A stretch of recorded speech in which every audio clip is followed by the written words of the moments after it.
구독자 여러분 안녕하십니까? 해뜨는 경제학입니다. 지금 이 시각 전 세계의 눈이 남미의 베네수엘라로 쏠려 있습니다. 2026년 새해가 밝자마자 터진 트럼프 행정부의 정력적인 침공 소식 모두 들으셨을 겁니다. 서방 언론들은 이번 작전을 두고 독재 정권 타도라거나 민주주의의 회복이라는 화려한 수사로 포장하고 있습니다. 주식시장 일각에서는 미국의 강력한 패권이 돌아왔다며 환호하는 목소리도 들립니다. 그런데 말입니다. 여러분은 정말로 그렇게 느끼십니까? 정말 미국이 예전처럼 강해져서 힘이 차고 넘쳐서 저 먼 남미까지 군대를 보냈다고 생각하십니까? 여기 지금의 상황을 전혀 다르게 보는 한 노학자가 있습니다. 무려 50년 전인 1976년 소련의 위세가 하늘을 찌를 때 이미 그 붕괴를 예언했던 프랑스의 지성 에마누엘 토드입니다. 그는 지금의 사태를 보며 아주 차가운 경고를 던집니다. 지금 미국이 주먹을 휘두르는 건 힘이 세서가 아니다. 내부가 텅 비어버려서 그 견딜 수 없는 공허함을 채우기 위해 발작하는 것이다. 소름 돋지 않습니까? 오늘 해뜨는 경제학에서는 에마누엘 토드의 충격적인 저서 서구의 패배를 나침반 삼아 우크라이나에서 시작해 베네수엘라까지 이어지는 미국의 폭주가 왜 패권의 부활이 아닌 몰락의 마지막 단계인지 파헤쳐 보겠습니다. 그리고 이 거대한 제국의 흔들림이 에너지 빈국인 우리 대한민국 그리고 여러분의 지갑에 어떤 충격을 줄지까지 냉정하게 분석해드립니다. 거품 낀 경제, 사라진 엔지니어, 그리고 신이 떠난 자리에 들어선 허무주의까지 서구 문명의 심장이 어떻게 멈춰가고 있는지 지금부터 약 10분간 적나라하게 보여드리겠습니다. 지정학적 현실, 세계는 더 이상 서구를 두려워하지 않는다. 먼저 시계를 잠시 2022년으로 돌려봅시다. 우크라이나 전쟁 초기 서방의 자신감은 대단했습니다. 기억하십니까? 금융 핵무기라 불리는 스위프트 결제망 차단. 바이든 행정부와 유럽은 확신했습니다. 이거 한 방이면 러시아 경제는 3개월, 길어야 6개월 안에 무너진다. 하지만 2026년 지금 결과는 어떻습니까? 러시아는 건재합니다. 오히려 서방의 제재 덕분에 에너지 자립을 이뤘고 밀과 비료를 무기로 삼아 농업 대국으로 거듭났습니다. 토드는 이 현상을 아주 날카롭게 지적합니다. 이 전쟁은 서구 대 러시아의 싸움이 아니었습니다. 바로 서구 대 나머지 세계의 대결이었습니다. 놀라운 건 러시아가 버텼다는 사실 자체가 아닙니다. 서구를 제외한 전 세계 75%의 국가들이 미국의 제재 명령을 거부했다는 사실입니다. 중국과 인도는 대놓고 러시아의 석유를 사줬고 사우디와 브라질은 미국의 도덕적 훈계를 비웃었습니다. 사실 미국의 군사적, 외교적 실패는 어전을 일이 아닙니다. 역사를 되짚어볼까요? 1960년대와 70년대, 미국이 산업 생산력의 정점에 있을 때조차 베트남 전쟁에서 패배했습니다. 그때는 그래도 공산주의를 막겠다는 명분이라도 있었고 동맹국들이 억지로라도 참전했죠. 하지만 지금은 다릅니다. 나머지 세계는 깨달았습니다. 서구가 외치는 자유, 인권, 민주주의가 사실은 자신들의 기득권을 지키기 위한 이중잣대에 불과하다는 것을요. 토드는 단언합니다. 고립된 것은 제재를 받는 러시아가 아니라 성 안에 갇혀 도덕적 우월감에 취해져 있는 우리 서구다. 이 고립은 단순한 외교적 왕따가 아닙니다. 달러 패권에 대한 도전, 그리고 자원 공급망에서의 배제를 의미합니다. 자원이 없는 한국 같은 나라에겐 정말 끔찍한 시나리오가 시작된 겁니다.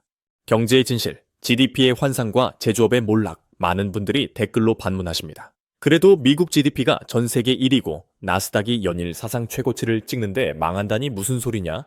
여기서 토드의 가장 통찰력 있는 분석이 나옵니다. 바로 GDP의 환상입니다.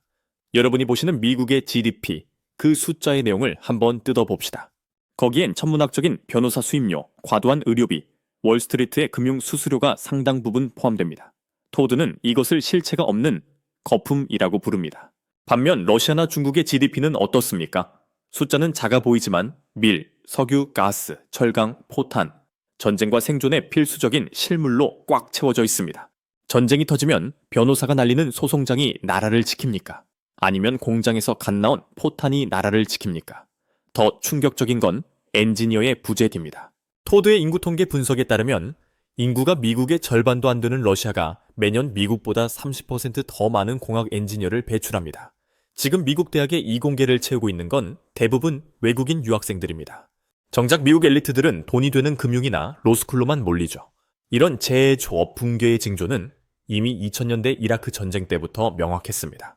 당시 미국은 천문학적인 돈을 쏟아부었지만 승리하지 못했습니다. 왜냐고요? 전쟁이 산업이 아니라 비즈니스가 되었기 때문입니다. 무기를 만들고 인프라를 재건할 역량은 부족했고 민간 군사 기업들에게 하청을 주며 돈잔치만 벌였습니다. 토드는 말합니다.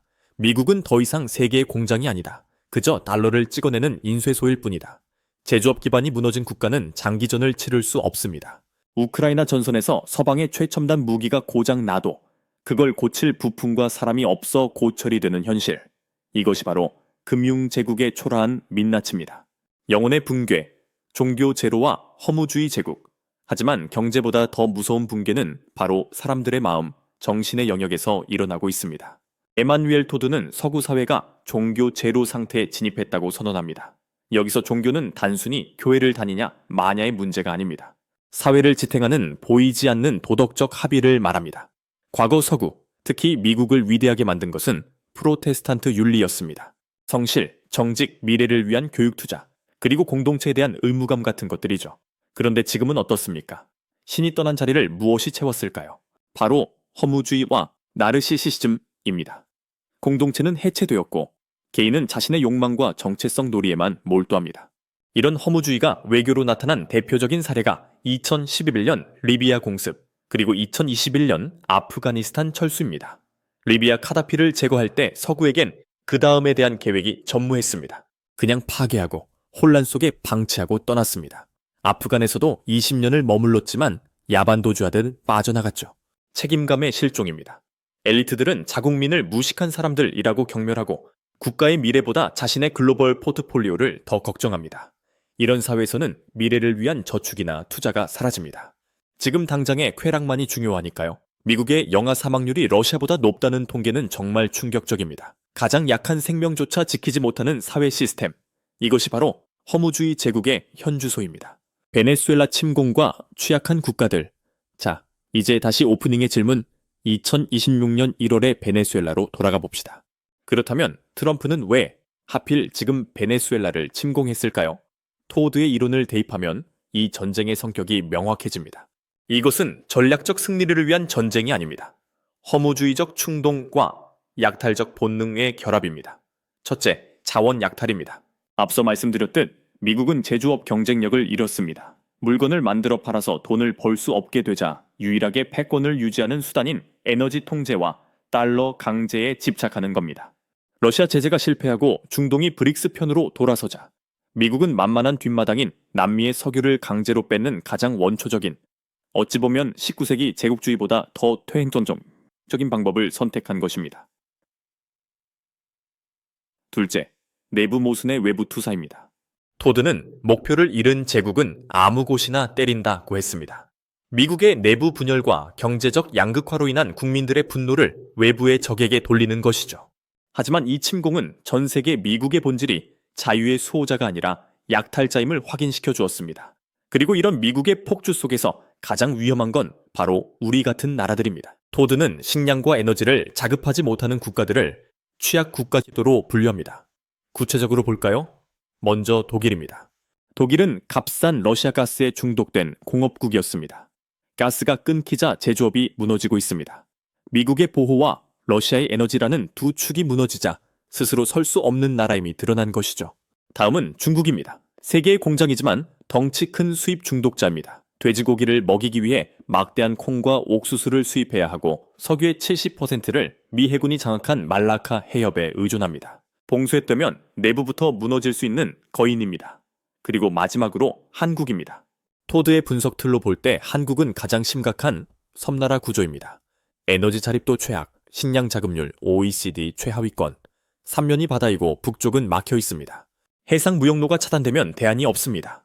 베네수엘라 침공으로 유가가 요동치고 미국의 줄 세우기가 시작되면 한국은 가장 큰 타격을 입을 수밖에 없습니다. 생존을 위한 포트폴리오, 종이에서 실물로. 그렇다면 이 거대한 위기의 파도 앞에서 우리는 어떻게 해야 할까요? 에마누엘 토드는 GDP라는 금융 거품은 전쟁을 이길 수 없다고 했습니다. 우리 개인의 투자도 마찬가지입니다. 이제는 숫자로만 존재하는 종이 자산에서 만질 수 있는 실물 자산으로 이동해야 할 때입니다. 토드의 통찰을 바탕으로 정리한 생존 포트폴리오 3가지 원칙을 말씀드리겠습니다. 첫째, 금의 비중을 늘리십시오. 달러의 신뢰가 하락할 때 전 세계 중앙은행들이 가장 먼저 사 모으는 것이 금입니다. 포트폴리오의 현대 15%는 반드시 금이나 금 ETF로 채워두세요. 이것은 최후의 보험입니다. 둘째, 에너지와 원자재, 그리고 부족해지는 것에 투자하십시오.